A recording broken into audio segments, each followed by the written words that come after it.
जो पागल होता है ना वो ही पार उतरता है। लोग उसे दीवाना कहते हैं, लोग उसे पागल कहते हैं और अपने ही उसे बदनाम करते हैं, तभी तो वो पार उतरता है।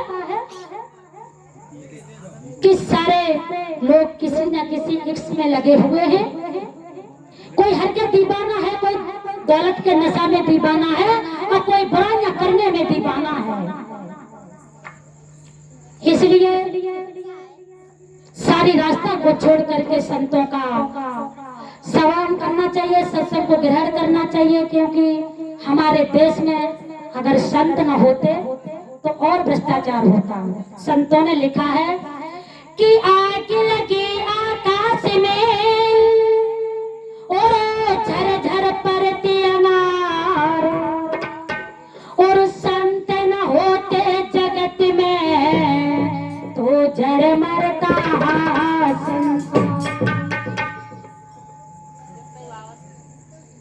आग लगी है आकाश में कि संत न होते इस दुनिया में तो एक दूसरे को देख देख के जल जल के मर ही जाते, क्योंकि जो संत ही है इसीलिए थोड़ा धर्म है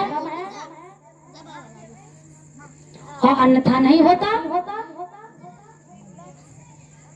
क्योंकि उस नाम को, उस रूप को पहचानो, सत्य की जहाँ चर्चा होती है वहां बातें बहुत सी होने लगती। सत्य तो सत्य है कि सत्य को पहचानना कोई मामूली बात नहीं है। सत्य ही एक सनातन है। मानव धर्म और सनातन धर्म में कोई बटा नहीं है, कोई भेद नहीं है, क्योंकि हम हिंदुस्तानी हैं, हमारी कोई जाति नहीं है, कोई धर्म नहीं है, सिर्फ एक ही जाति है, मैं मानव हूँ और मेरा धर्म सनातन है। कोई जाति प्रभाव नहीं है। और संतों ने यहाँ तक लिख दिया है कि अगर मेरी शरण में आता है तो अपने ही बैरी बनते हैं। भगवान उठाने से पहले गुरु को भेज देते हैं, कहते हैं तू गुरु से शिक्षा ले, उसके बाद मेरे पास आना, क्योंकि ये भगवान की माया है, मायापति की माया है।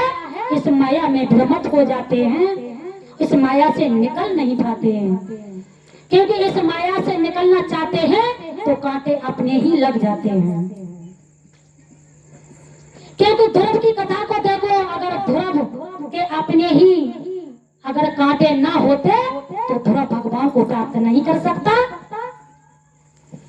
अपने ही कांटे बनते हैं और जब अपने नहीं बनेगा तब तक वो हीरा कभी चमक नहीं पाएगा।